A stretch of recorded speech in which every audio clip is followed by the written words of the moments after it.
I found this cute little dresser and wanted to give it a makeover, so I removed all of the hardware. A quick tip is to put your hardware in a Ziploc bag. This will ensure that you don't misplace it if you want to reuse it. I gave it a good cleaning with some Krud Kutter degreaser. I scrubbed the entire piece and then rinsed it off with warm water. Then I gave it a good scuff sand with 220 grit sandpaper and primed it with bin shellac primer. I tape off the hardware holes on the drawers so I don't get any paint drips inside.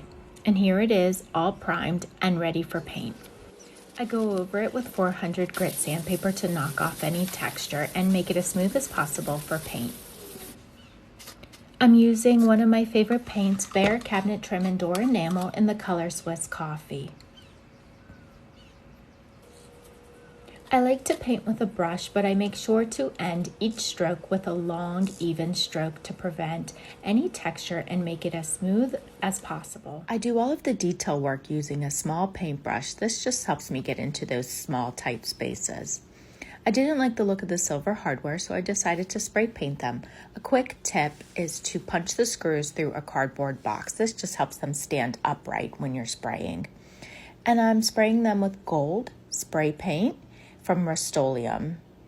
And here's the end result. Do you love it as much as I do?